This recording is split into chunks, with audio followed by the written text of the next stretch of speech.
नमस्कार, हिमाचल बुलेटिन में आपका स्वागत है। पेश है आज के समाचार।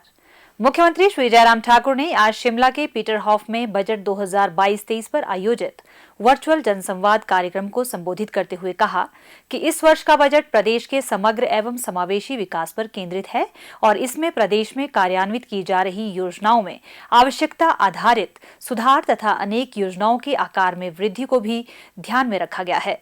मुख्यमंत्री ने कहा कि वर्तमान प्रदेश सरकार का सबसे पहला निर्णय वृद्धजनों के कल्याण तथा अन्य निर्णय निराश्रित पशुओं को उचित आश्रय सुनिश्चित करवाने पर लक्षित था। उन्होंने कहा कि गौ अभ्यारण्यों तथा गौ सदनों में प्रत्येक पशु के लिए 500 रुपए प्रति माह प्रदान किए जा रहे थे, जिसे वर्ष 2022-23 के बजट में बढ़ाकर 700 रुपए प्रति माह प्रति पशु किया गया है। श्री जयराम ठाकुर ने कहा कि वर्तमान प्रदेश सरकार का 2 वर्षों से अधिक का कार्यकाल कोरोना महामारी से प्रभावित रहा है।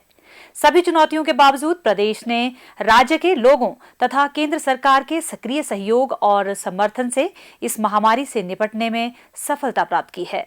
मुख्यमंत्री ने कहा, शायद संभवतः पहली बार ये हिमाचल के इतिहास में ये हो रहा है कि बजट प्रस्तुत होने के पश्चात सीधा लोगों के बीच में अपनी बात कहने का अवसर इस प्रकार से प्रस्तुत हुआ। सबसे पहले तो मैं आप सभी का आभार व्यक्त करता हूं कि आप सबके आशीर्वाद से हिमाचल प्रदेश में भारतीय जनता पार्टी की सरकार का ये 5वां बजट जो है वो प्रस्तुत करने का सौभाग्य मुझे प्राप्त हुआ। और इन 5 वर्ष बजट के लिए मुझे लगता है कि हमारी बात अधूरी रहेगी कि जिस प्रकार से हमको केंद्र से आदरणीय प्रधानमंत्री नरेंद्र भाई मोदी जी का आशीर्वाद प्राप्त हुआ, उसको हम कभी भूल नहीं सकते हैं। छोटा प्रदेश, लेकिन समस्याएं बड़ी थी। जहां मदद के लिए बोला वहां मदद। जिस विकास कार्य को गति देने के लिए हमको कठिनाई आ रही थी, सहयोग मांगा, सहयोग मिला। और इसलिए आज के इस कार्यक्रम के माध्यम से मैं हिमाचल प्रदेश के सभी जनता की ओर से, देवभूमि हिमाचल प्रदेश की समस्त जनता की ओर से आदरणीय प्रधानमंत्री का अभिनंदन करता हूं, उनका आभार व्यक्त करता हूं। मित्रों, ये 5 बजट हमारी बहुत अलग परिस्थितियों के दौर में से रहे हैं। अगर हिमाचल प्रदेश में 27 दिसंबर 2017 को जो भारतीय जनता पार्टी की सरकार बनी थी, हमने कभी कल्पना नहीं की थी इस प्रकार के ऐसी कठिनाई का दौर भी हमारे सामने इस दौर में आएगा। शुरू का वक्त अच्छा गुजरा। हमने हिमाचल प्रदेश के सभी विधानसभा में जाकर के लोगों के साथ संवाद स्थापित करने की कोशिश की। हमने लोगों के बीच में जाकर के उनकी समस्याओं को जानने की कोशिश की। लोगों के बीच में उन समस्याओं के समाधान क्या हो सकते हैं उसको समझने की कोशिश की, क्योंकि मैं पहली बार इस दायित्व पर हिमाचल प्रदेश में काम कर रहा हूँ। स्वाभाविक रूप से मेरे लिए ये बहुत आवश्यक था कि मैं हिमाचल प्रदेश के लोगों के बीच में भी जाकर के लोगों की समस्याओं को सुनूं और उनके समाधान के लिए काम कर सकूं। और इसलिए इस बात को आप लोगों ने देखा भी होगा, 1 साल के कार्यकाल में लगभग हिमाचल प्रदेश के 68 के 88 विधानसभा क्षेत्र का हमने दौरा किया।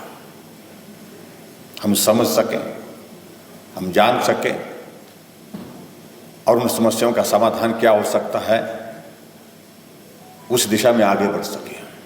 और स्वाभाविक रूप से जहां लोगों की समस्याओं को समझने के पश्चात हमने नए इनिशिएटिव की शुरुआत की, नए काम की शुरुआत की। उसमें एक चीज को हमने हमेशा मूल मंत्र के रूप में स्वीकार किया कि सबसे पहले ज्यादा जरूरत उस व्यक्ति के लिए मदद करने की आवश्यकता है, जरूरत उस व्यक्ति तक पहुंचने के लिए जो गरीब है। और इसलिए हमने पहले दिन से अपने भाव व्यक्त किए, जो गरीब है हम उसके करीब हैं।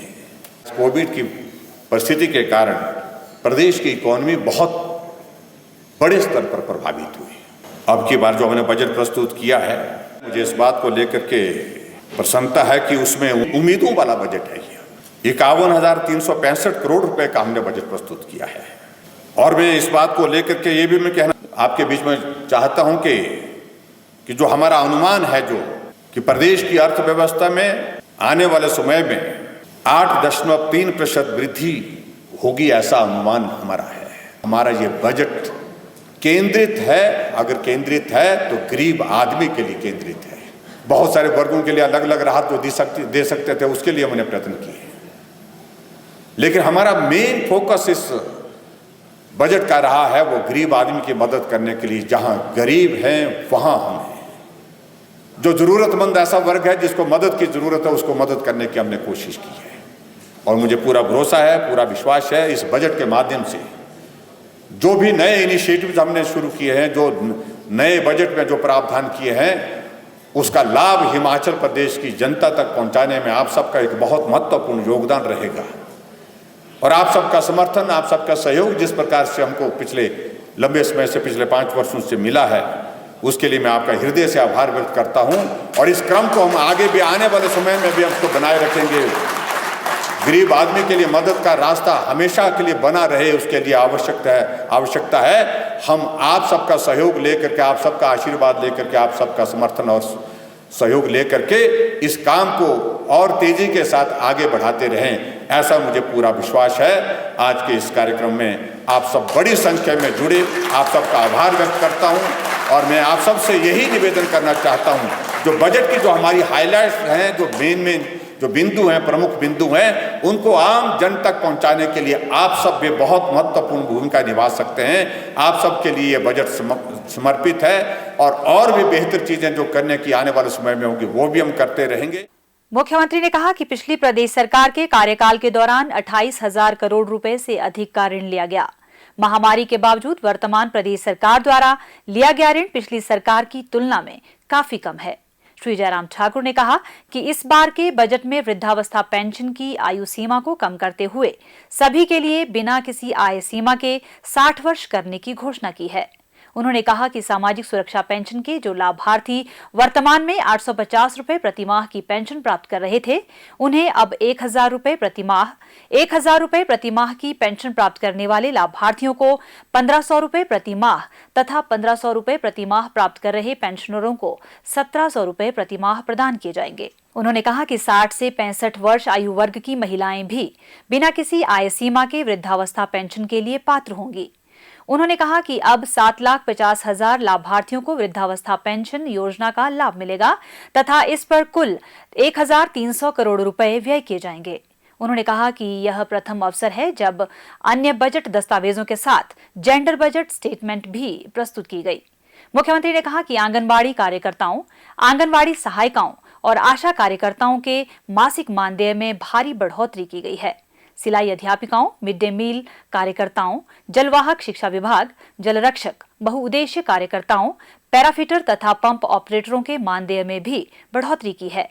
उन्होंने कहा कि आंगनवाड़ी कार्यकर्ताओं को प्रति माह 9,000 रुपए, मिनी आंगनवाड़ी कार्यकर्ताओं को 6,000 रुपए, आंगनवाड़ी सहायिकाओं को 4,600 रुपए, आशा कार्यकर्ताओं को 4,700 रुपए, सिलाई अध्यापिकाओं को 7,850 रुपए, मिड डे मील कार्यकर्ताओं को 3,400 रुपए, शिक्षा विभाग के जलवाहक को 3,800 रुपए, जल रक्षक को 4,400 रुपए, जल शक्ति विभाग के बहुउद्देश्य कार्यकर्ताओं को 3,800 रुपए तथा पैराफिटर व पंप ऑपरेटरों को 5,400 रुपए मानदेय प्रदान किया जाएगा।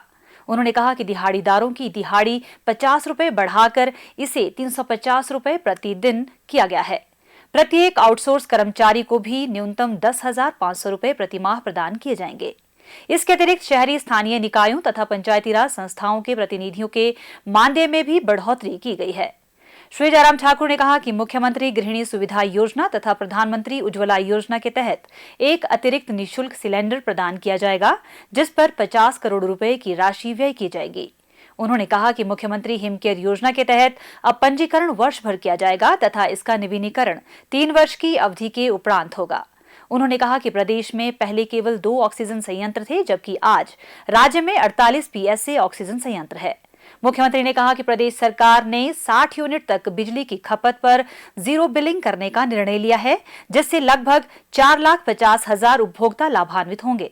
उन्होंने कहा कि किफायती बिजली 1 रुपए प्रति यूनिट की उपदान दर पर उपलब्ध करवाई जाएगी, जिससे 61 से 125 यूनिट तक की खपत करने वाले 7 लाख से अधिक उपभोक्ताओं को लाभ मिलेगा।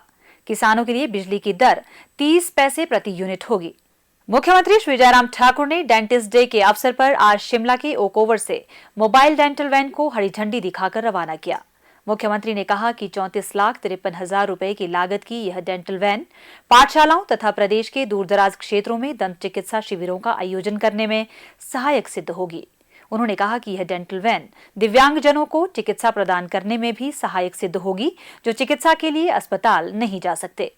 श्री जयराम ठाकुर ने कहा कि इस वैन में scalar, light cure, compressor section आदि से युक्त पूर्ण रूप से स्वचालित कुर्सी के साथ साथ एक्सरे सुविधा, जनरेटर, जल भंडारण टैंक, जन संबोधन सेवा, वातानुकूलन इत्यादि की सुविधा भी है। मोबाइल डेंटल वैन में दांत निकालने, फिलिंग, स्केलिंग, एक्सरे, रोग निदान व उपचार, दर्द निवारण की सुविधा प्रदान करने के साथ ही रोगियों को जागरूक एवं प्रोत्साहित भी किया जाएगा।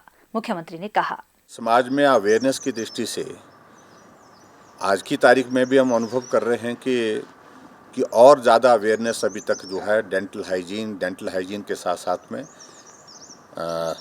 हम दांत को अच्छी तरह से सुरक्षित लंबे समय तक रख सकते हैं, जीवन भर रख सकते हैं।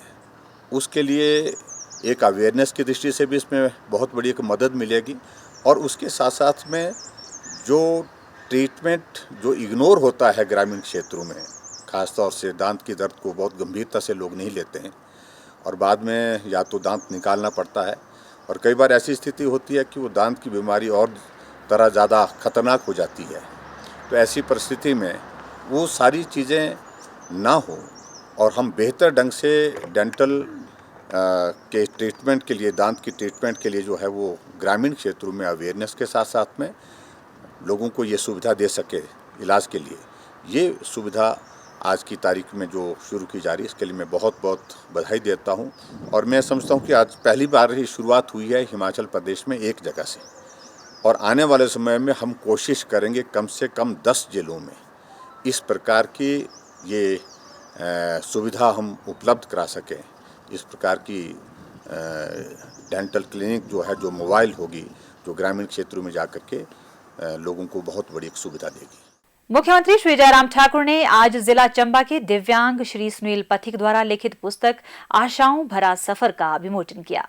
मुख्यमंत्री ने श्री सुनील पथिक के प्रयासों की सराहना करते हुए कहा कि विभिन्न चुनौतियों के बावजूद लेखक ने यह पुस्तक लिखी है जो दिव्यांगजनों के लिए प्रेरणा का स्रोत सिद्ध होगी।